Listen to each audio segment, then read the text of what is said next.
This is so exciting. There are times, I think, where accelerated manifestation might be desirable.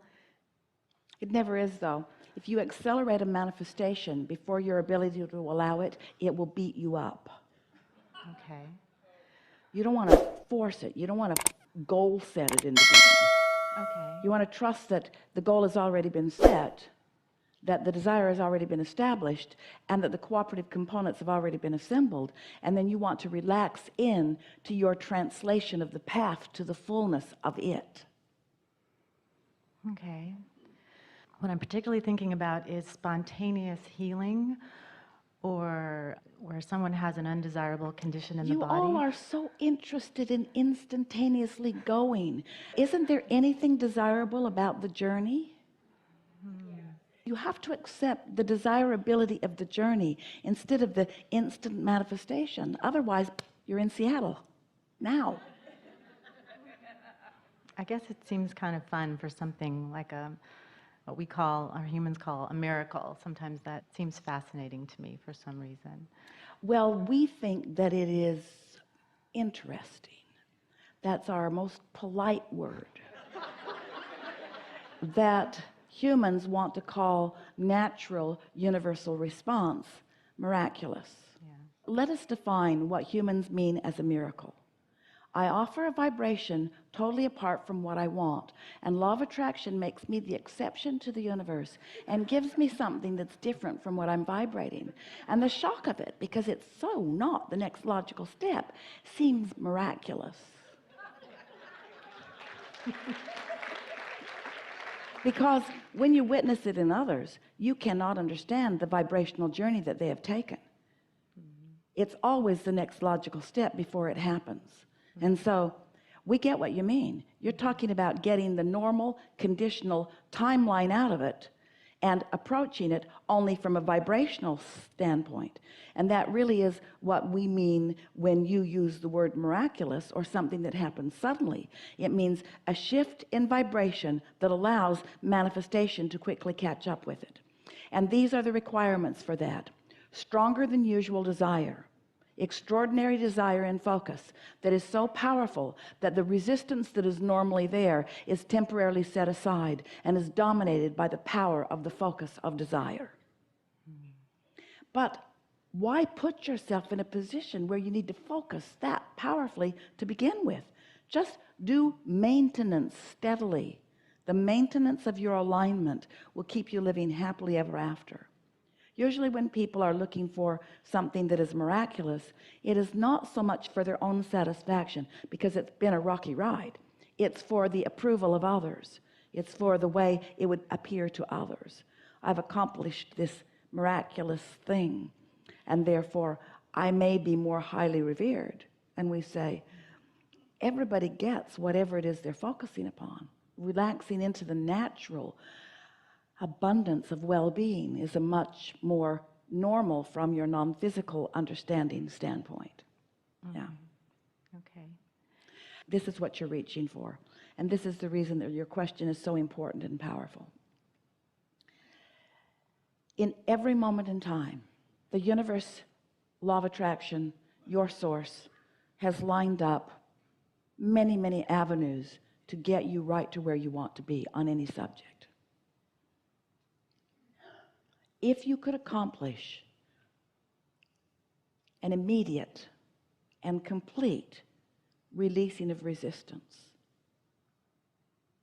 all that you want would come. And that really is what that death experience that our friend was talking about. That sudden releasing of all resistance and the immediate accomplishment of the fullness of everything that has been accumulated over many lifetimes in the vortex. And so as you seek that in your physical format, the same thing is required. But it is sort of illogical that you would suddenly stop offering the vibration that represents the beliefs that you hold. The beliefs that you hold are patterns of thought, aren't they? They're patterns of thought. So sometimes you can be in the presence of someone else who is really tuned in, tapped in, turned on, and they can influence you for a while. But you can't depend upon the influence of another. No one is going to hold you as their singular object of attention while they can influence. And so we think a steadier footing is to just understand that you can tell by the way you feel how in sync with well-being you are, and just keep it up, and the well-being will just keep demonstrating in endless ways through ideas, physical vitality, physical flexibility, physical longevity. Yeah. It's sort of like deciding that you're going to get an education and going to a very prestigious college or university to accomplish it, and walking in the door and just saying, give it to me now. What do you want? I want my credentials now. Here's my money, give me my certificates. And they would say to you, well, certainly that will come with time, but there is a journey of unfolding for you to enjoy. There's knowledge related to this. There's experience related to this. There's opportunity related to this. There's life related to this. You really don't just want that certificate. Now, many think they do. I just want the certificate. I don't want the means to it. I just want the certificate because I want the means after it. And we say, there are a lot of things that humans do that prevent them from enjoying life as it is spoon-fed to them day by day by day by day. Not one of you said, I'll be born and then I'll die. Not one of you said, I'll go, I'll get it over really quick. Not one of you said, I'll go and I'll experience nothing and I'll learn everything. You all said, let me into the experience because of the delicious feeling of expansion. Now let's apply that to the idea of healing, the delicious feeling of expansion, the delicious feeling of moving towards something wanted. Don't you occasionally, you're the wrong crowd to ask, but don't you occasionally enjoy a hunger pain?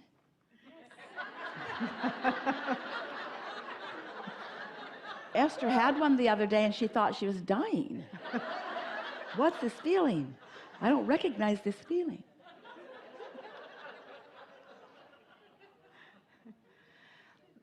This is related, and I think I have the answer, but with respect to the decline that we generally associate with moving through time.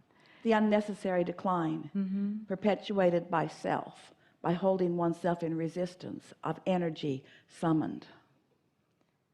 Do one of two things: stop summoning the energy or stop blocking the energy you're summoning. And since you can't stop summoning, we recommend the second.